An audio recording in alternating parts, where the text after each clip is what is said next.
evening, it's 6 o'clock, it's Saturday the 8th of March, and welcome to this week's Saturday evening 6 o'clock news. And in the news this week, Dorset County Hospital's charity is calling for participants to join the Jurassic Coast Challenge on the 17th and 18th of May to raise money urgently needed for the hospital's emergency department and critical care unit appeal. This is a unique and exciting opportunity to contribute to DCH's new emergency department and critical care unit currently under construction and make a lasting impact for your local hospital whilst getting fit and doing something for a great cause. Money raised through the Jurassic Coast Challenge will contribute to the charity's largest appeal to date, which is looking to raise £2.5 million. And it will fund enhanced facilities for the new critical care unit, including a critical care paediatric bed facility and child and adolescent mental health unit in the emergency department at Dorchester. The appeal is funding a range of facilities to make patient care even better at the hospital. The DCH charity team is calling for corporate teams, adventurers and community groups of all experience levels and ages to join them on the walk, jog or stagger, or of course a run, on the spectacular Jurassic Coast and hit the fundraising target of £25,000 for this event. Anyone can enter and choose their distance from a full 100-kilometre challenge over 2 days without an overnight stop, a full 100-kilometre challenge over 2 days with an overnight stop, 75-kilometre three-quarter loop, a 58-kilometre half challenge, a Weymouth Marathon, which is 42 kilometres, a 25-kilometre quarter challenge, or the family-friendly 10-kilometre Bridport loop. To find out more about supporting the Jurassic Coast Challenge in aid of the DCH Emergency and Critical Care Appeal, just pop along to the events and challenges on the DCH Charity website, which is dchcharity.org.uk, or drop an email to charity@dchft.nhs.uk. That's charity@dchft.nhs.uk. Now, the Mayor of Weymouth, Councillor John Orell, will be hosting a charity fundraiser on Friday the 2nd of May, with all proceeds going to his chosen charity, which is the Lantern Trust. Now, the Lantern Trust provide valuable help and support for people in Weymouth. The event starts at 7:30 p.m. and it's at the Centenary Club, with doors opening at 7 o'clock. During the evening, there will be a raffle and a performance from local blues and souls band, the Omega Project. Councillor Orell, Weymouth Mayor, said, "I'm delighted to be hosting this fundraiser with all proceeds going to my chosen charity of the year, the Lantern Trust. This local Weymouth charity helps people who are homeless and have mental health issues." This will be the last event for Councillor Orell before his term as Weymouth Mayor ends, and residents are invited to attend and join in with the fun while helping to raise valuable funds at the same time.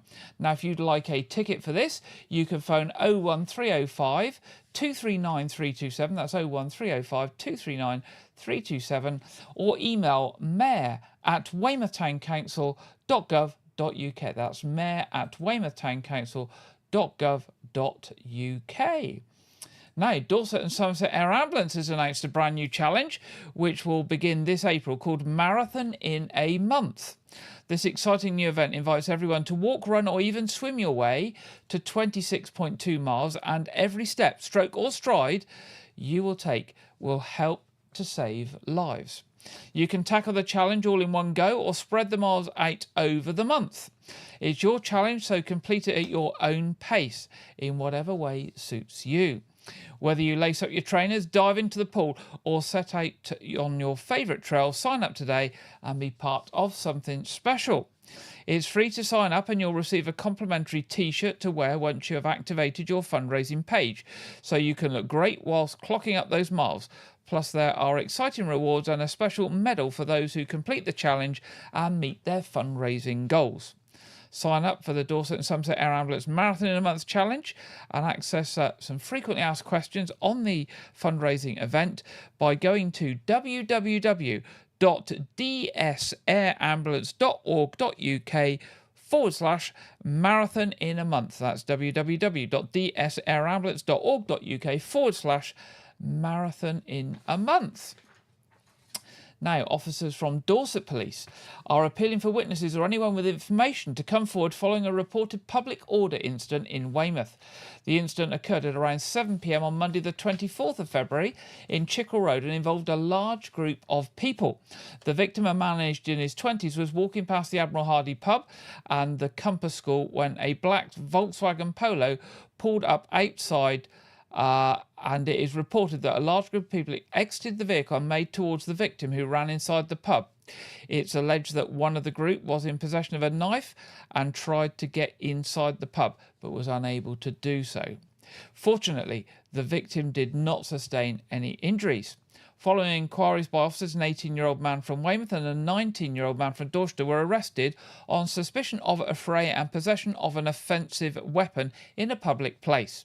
They have been released on police bail as officers continue their investigation. Now, if you know anything about this incident, or you witnessed it, or caught anything on dash cam or on your mobile phone, Dorset Police would like to hear from you. You can give them a call on the usual number 101, or if you wish to give information anonymously, you can do this via the Crime Stoppers charity by calling 0800 555 111. Now, the number of fixed penalty notices for fly tipping in Dorset has increased by more than 3/4 in the last year, according to the Office of the Police and Crime Commissioner for Dorset. Due to the hard work of the Dorset Council Environmental Enforcement Team, which has been bolstered by the introduction of a jointly funded enforcement officer post by the Council and the Office of Police and Crime Commissioner, more people have found out the hard way about the cost of committing waste crime. The number of fixed penalty notices issued for waste crime has increased by 78%. There's also been an 11% increase in vehicles linked to waste crime being seized, a 43% jump in fines for commercial waste tips, and a 600% increase in fines for household fly tipping. In total, 53 fines totaling £16,500 have been issued in 24-25 across the Dorset Council area. Dorset Council commented, "We will always pursue all avenues to hold offenders to account, so please report fly tips to us when you spot them, and check out www.dorsetcouncil.gov.uk/scrap for more information on how to make sure you're covered when handling waste to someone else." So be particularly careful if you pay somebody cash to take waste away from your property, because if they dump it in a farm gateway or something, it may be you that the council and enforcement officers come after. Now, the Woodland Trust is urging local authorities to declare a nature emergency and to take urgent steps to restore severely depleted wildlife and natural green spaces in their communities. With UK British wildlife species declining by an average of 19% since 1970 and nearly 1 in 6 at risk of extinction, the charity warns that urgent action is needed for nature. The Trust has launched a new Nature Emergency Scorecard, and this can be found at www.natureemergency.com. This reveals that despite the UK's nations being among the most nature-depleted countries in the world, just 25% of local authorities have declared a nature emergency, and only 12% have a nature action plan. The Trust is calling on all councils to identify land for habitat restoration and plant trees to improve tree equity. Studies show higher levels of tree cover directly relates to better health outcomes. For local authorities facing severe financial challenges, the Trust proposes allowing wildflowers and grass to grow on public land, which costs nothing but provides vital support for struggling wildlife. The Trust also urges councils to require developers to play their part by committing to 30% tree canopy cover on new housing estates, or retrofitting trees in areas with less than 16% cover. The Trust is also calling on the public to contact their council leader using their templated e-action letters found on their website. The templated emails are tailored to whether the councils have declared a nature emergency and ask them to take robust action to recover the nature where they live.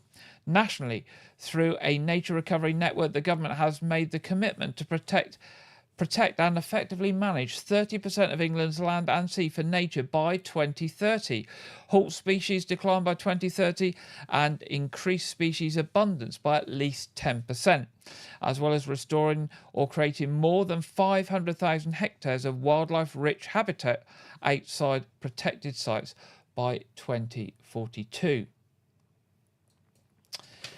Families with children who have special educational needs and disabilities, otherwise known as SEND, are invited to an interactive online session about educational options with senior members of the Dorset Council SEND team. The session will take place on the 13th of March at 11:30 a.m. and families can sign up via the Dorset Council website. I suspect if you put Dorset Council and SEND in on Google, you will find the relevant pages. These online sessions occur roughly once every half term and aim to make the SEND system easier to navigate. They also provide an opportunity for families to have a two-way conversation with senior staff, share honest feedback and discuss their experiences of caring for children with additional needs. This month's session will focus on educational provision and will be particularly valuable for parents and carers considering right educational setting for their children. The session will also focus on learning centres.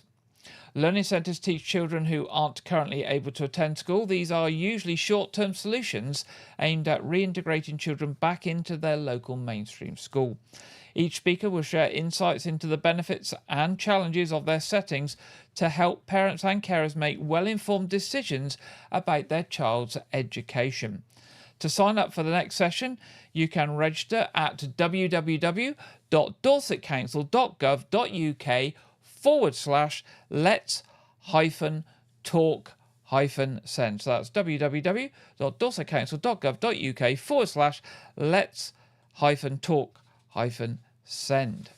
There we go. So that's if special educational needs is something of interest to you. A special flag flying ceremony to honour this year's Commonwealth Day is taking place at County Hall in Dorset on Monday. That's the 10th of March. The event, starting at 10 a.m, will bring people together to reflect on the values of unity, diversity and peace that connects the 56 member nations of the Commonwealth, including Africa, Asia, the Americas, Europe and the Pacific. Members of the public are invited to attend the ceremony, which is hosted by the Chair of Dorset Council, Councillor Stella Jones MBE. The ceremony will start with an opening prayer by Reverend John Yarian, followed by the Commonwealth affirmation read by Councillor Jones. A message from His Majesty the King will be read by HM Lord Lieutenant for Dorset, Mr Michael Dooley LVO. The Commonwealth flag will then be raised by the Lord Lieutenant's Cadet before a message from the Right Honourable Patricia Scotland, Secretary-General of the Commonwealth, is read by the High Sheriff of Dorset, Mr Anthony Woodhouse. The closing prayer will be conducted by the Reverend John Yarian. Now, you can find out more about Commonwealth Day 2025 by going onto Google and searching for Commonwealth Day 2025. Now, Dorset Council is inviting the local business community to help shape its new economic growth strategy.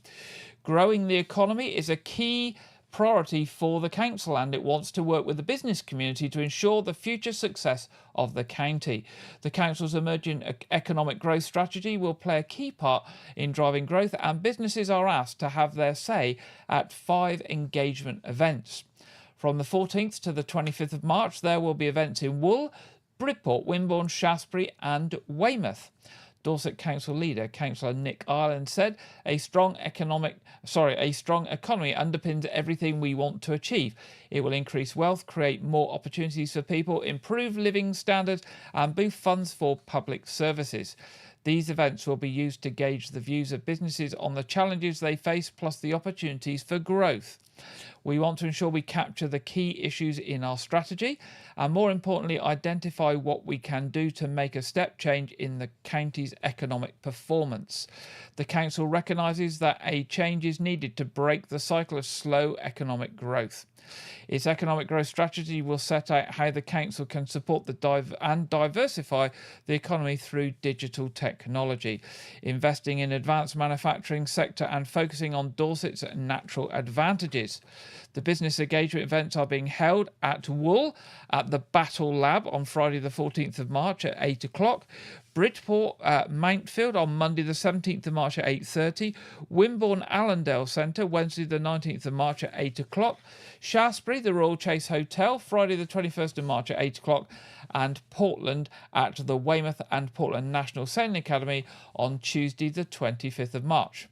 Businesses can book their spot by going to www.eventbrite.co.uk and searching for Dorset Council. So that's www.eventbrite.co.uk and search for Dorset Council.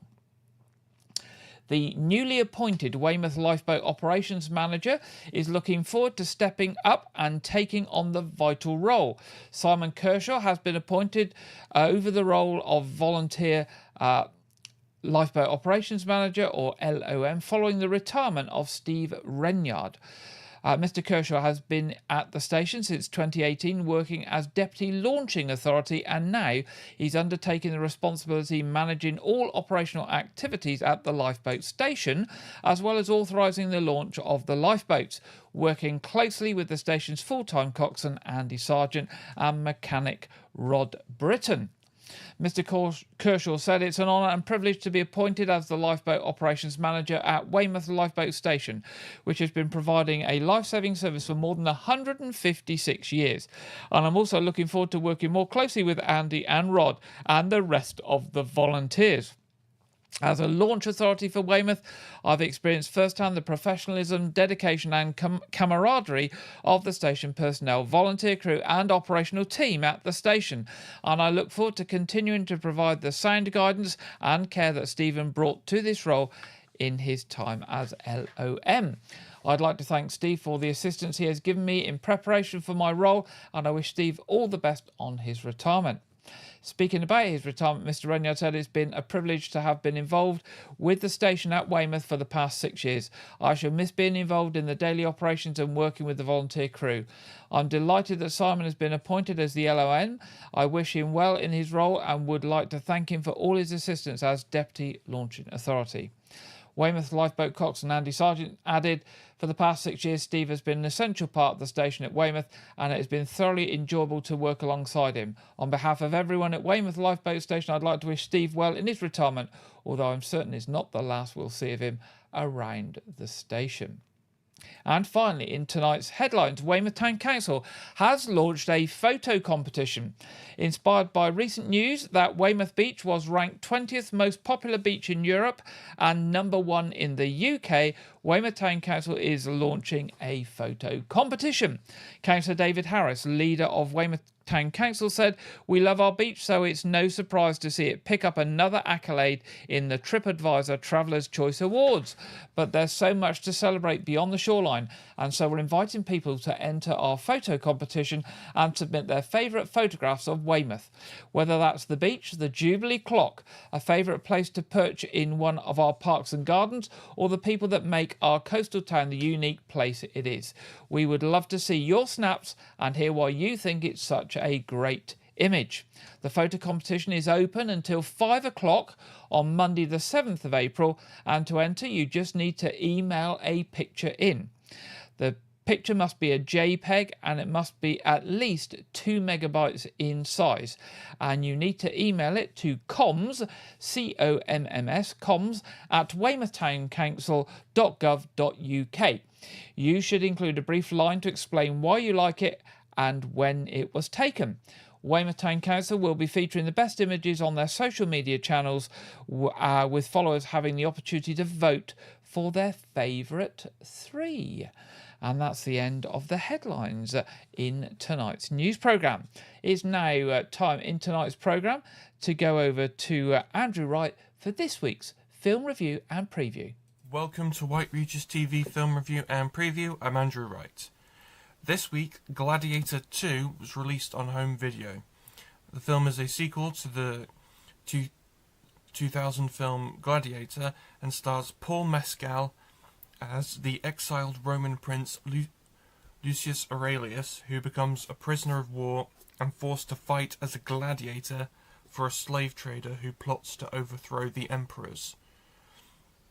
The film film also stars Pedro Pascal, Joseph Quinn, and Denzel Washington, with Derek Jacobi and Connie Nielsen reprising their roles from the first film.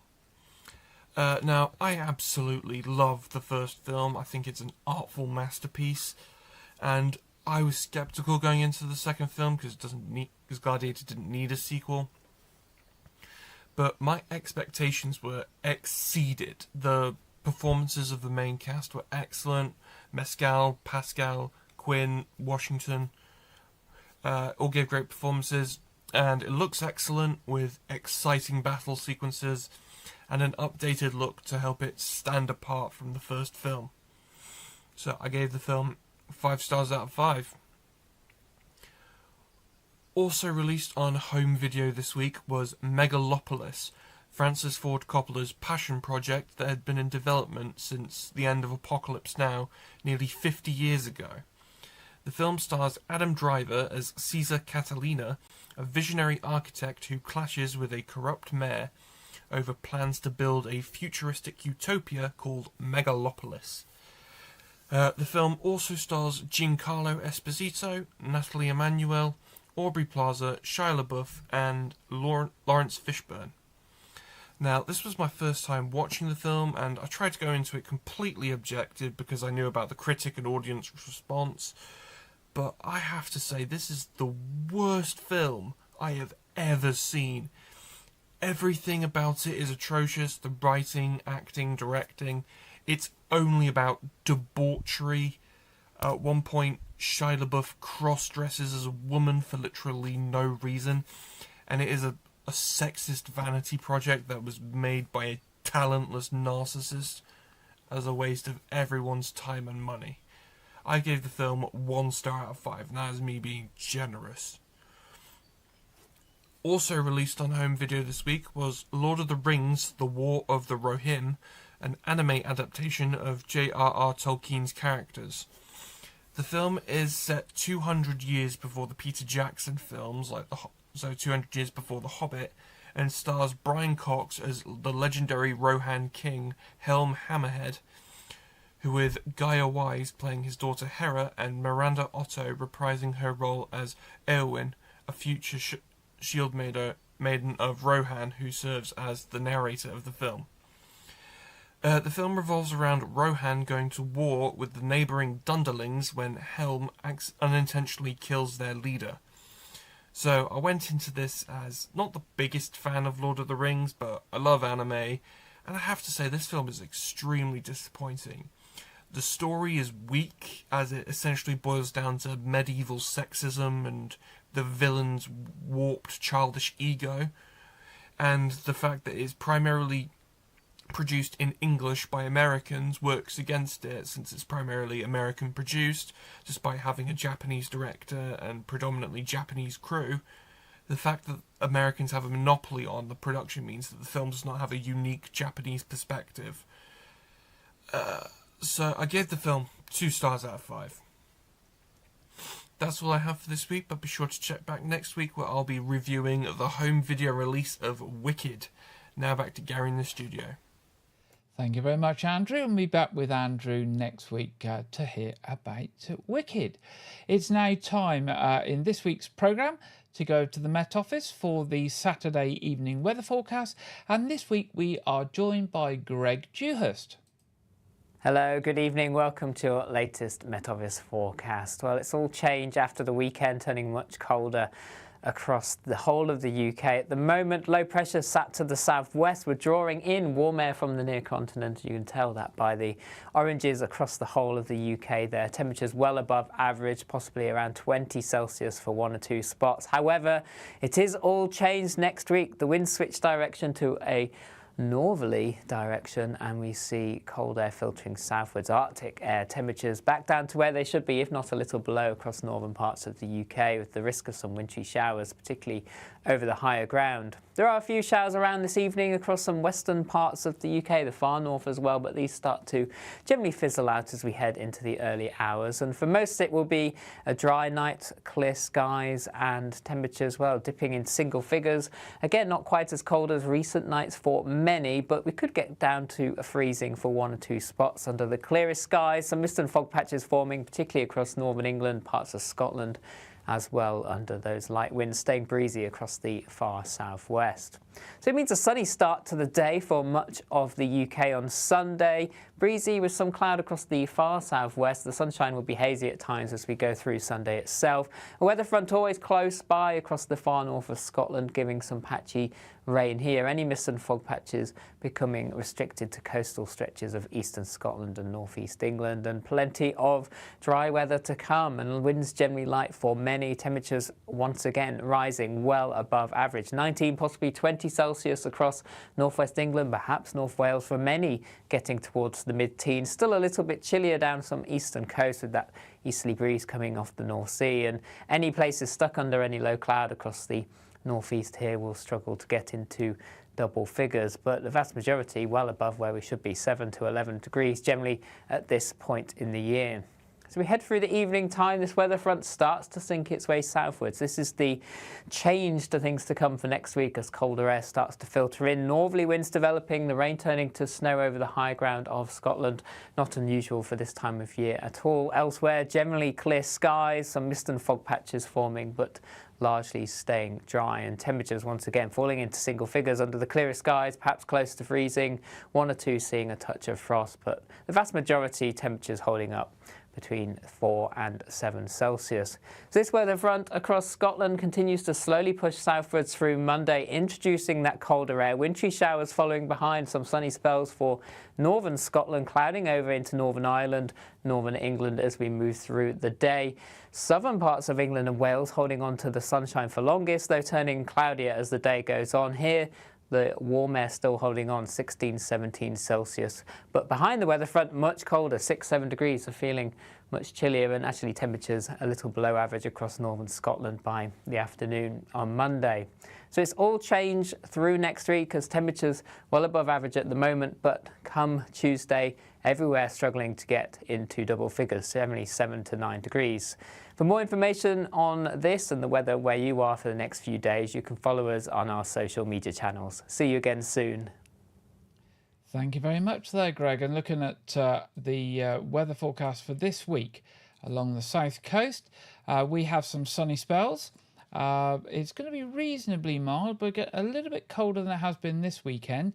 But the chance of showers on Monday and Tuesday, but sunny spells, so good growing weather.